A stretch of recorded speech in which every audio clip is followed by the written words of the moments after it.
You hear the number and your brain stops. $1.5 trillion for defense. For 1 year, it sounds reckless. It sounds unreal. It sounds like politics on steroids. But listen carefully. This number did not fall from the sky. It grew quietly year after year, hidden behind inflation, behind efficiency cuts, behind a military asked to do more with less. While headlines focused on savings, US power was thinning. While budgets looked stable, purchasing power was shrinking. And while the world moved toward great power rivalry, America pretended time was on its side. It isn't. This is not about Trump. It's not even about money. It's about a system finally colliding with reality. A reality shaped by China, by delayed weapons, by factories that can't deliver. If you want to understand why this moment was inevitable, stay with me. Because the real story begins before the number. And it begins with the problem no one wanted to name. Let's slow this down. Not the pace, the thinking. At the center of this debate is a simple question. What is the US military actually preparing for? For decades, defense spending was shaped by wars against terror groups, small enemies, limited theaters, low industrial strain. That era is over. Today, the Pentagon talks about pure competitors, not insurgents, not failed states, but nations with scale, with technology, with factories that never stop running. China is not a future problem. It is a present benchmark. And yet, US defense planning still lives in an old framework. Budgets that barely beat inflation. Programs stretched across decades. A defense industry optimized for profit, not speed. The result is tension between strategy and resources, between ambition and capacity. Trump's number forces that tension into the open. It asks whether gradualism still works in a world that no longer moves slowly. To understand why this mismatch emerged, we need to go back to how the system evolved. To see the roots, we have to look backward. Not emotionally, structurally. After the Cold War, the United States downsized, threats felt distant, history felt settled, defense budgets flattened, factories closed, supply chains thinned. Then came 2 decades of counterterror wars. Expensive, exhausting, but narrow.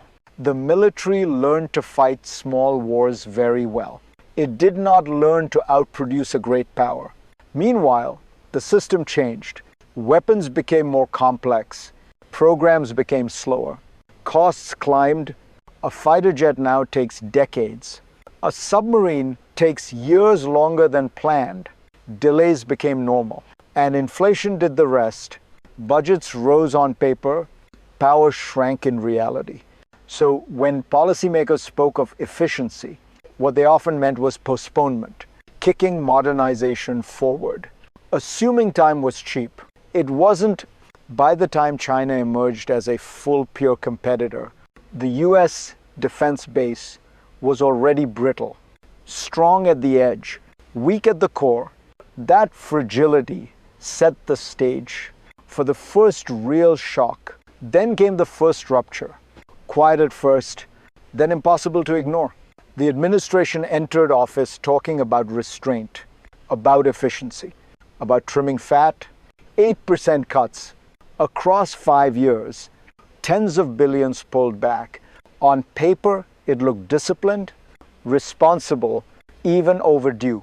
But here is what mattered. Those cuts landed on a system already strained, a system late on deliveries, late on ships, late on jets. Factories did not speed up. They slowed down. Costs did not fall. They spread. Then inflation hit harder than expected. Budgets held steady. Buying power did not. Suddenly, the Pentagon was standing still while the world accelerated. And then came the reversal, an emergency injection, $150 billion added back, not as a strategy, as a patch, This is why the $1.5 trillion number feels violent. It is not growth. It is snapback, a system stretched too far, finally pulled tight. If this moment feels chaotic, it's because it is. But the deeper story lies underneath, in the machinery few people see. What sits beneath all of this is a hidden mechanism, and money alone does not fix it. The US defense system is not just underfunded, it is misaligned. Contracts reward delay, complexity protects incumbents, scale has been replaced by specialization. A single fighter jet now relies on thousands of suppliers. One broken link can stall the entire program, and often does. The industrial base was built for efficiency and peace, not surge in competition, not speed in crisis. So when budgets rise, output does not follow. Spending expands, capacity doesn't. This is why promises keep breaking. Jets arrive late. Ships fall behind schedule. Costs explode. Trump's announcement collides with this reality. You cannot buy deterrence off the shelf. You have to build it. That requires factories, workers, processes that move faster than politics. Without reform, $1 trillion becomes noise. With reform, even less can matter more. And that tension sets up the next stress point, because the system is about to be tested again. Then comes the second stress test, and this one hits closer to power. The administration pairs the budget signal with a warning to contractors. No stock buybacks while contracts underperform. No corporate rewards while delivery slips. This is not symbolic. It's structural pressure. For years, the defense industry promised scale and delivered delay, promised speed and produced excuses.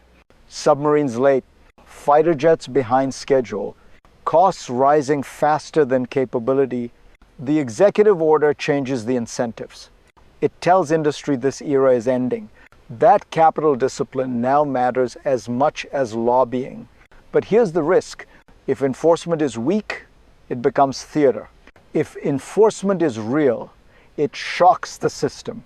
Investors pull back, firms restructure, supply chains strain before they recover. This is the paradox of reform. Short-term instability for long-term strength. Combined with a massive budget signal, this moment forces a choice. Adapt fast or fall behind permanently, and that choice will not be felt in Washington first. It will be felt somewhere else entirely. This is where it reaches you, not abstractly, directly, because when systems fail, people absorb the cost. You are the one paying taxes into a defense budget that promises security but delivers delay. You are the one living in a world where deterrence is supposed to prevent conflict, yet feels increasingly fragile. When factories can't deliver, the burden shifts to soldiers asked to do more with less, to families living with uncertainty, to citizens told the system is strong while cracks spread underneath. A larger budget sounds protective, reassuring, but without reform, it becomes hollow. You sense this contradiction, even if no one explains it. That's why this moment matters. Not because of the number, but because it exposes a truth. Security is not purchased once. It is maintained, built, earned. If this analysis resonates with you, share it, because understanding power is the first step toward holding it accountable. And what happens next does not stop at America's borders. The shock waves travel outward, fast, uncontrolled, because US defense spending is never just domestic. It sets the tempo for the world. Allies watch closely, not just the size of the budget, but the signal behind it. A $1.5 trillion request tells partners one thing clearly. Washington believes competition has hardened and it plans to stay in the game. For rivals, the message is sharper. This is not counterterrorism. This is preparation for peer conflict. China reads this as confirmation. That long-term rivalry is now explicit, not theoretical. And when the United States moves, others respond. Allies feel pressure to spend more, to rearm faster, to choose sides more clearly. Supply chains tighten, technology blocks form. Neutral ground shrinks. This is how escalation works in the modern era. Not through declarations, but through budgets. And once this cycle begins, it feeds on itself. Fear drives spending. Spending drives fear, which brings us to the hardest question of all. Where does this path lead? From here, the future splits not into certainty, into scenarios. First, the optimistic path. Money meets reform. Spending builds capacity. Factories expand. Delivery speeds up. The military modernizes faster than rivals expect. Deterrence stabilizes. Competition stays cold. This is the world where the shock works. Second, the middle path. Budgets grow. Reforms lag. Some programs improve. Others stall. Costs rise, but unevenly. Deterrence holds, but narrowly. Risk becomes permanent. Crisis management replaces strategy. This is the most likely outcome. Then there is the darkest path. Spending explodes. Reform fails. Industry resists change. Capability gaps widen despite higher budgets. Rivals move faster. Miscalculation grows. In this world, money delays decline. It does not prevent it. The lesson across all three is the same. Systems matter more than numbers. Power is not declared, it is produced. And that brings us to the final reckoning, what this moment ultimately demands from leadership. So let's end where this truly begins. With clarity, the $1.5 trillion number is not the story, it is the signal. It tells us the United States has crossed a mental line from managing decline quietly to confronting competition openly. But here is the insight most debates miss. Great powers do not fail because they spend too little. They fail because their systems stop converting resources into results. Budgets can buy time. Only reform buys outcomes. This moment demands something harder than money. Discipline, execution, honesty about what no longer works. If leaders treat this as a blank check, the future closes. If they treat it as a forcing function, the future reopens.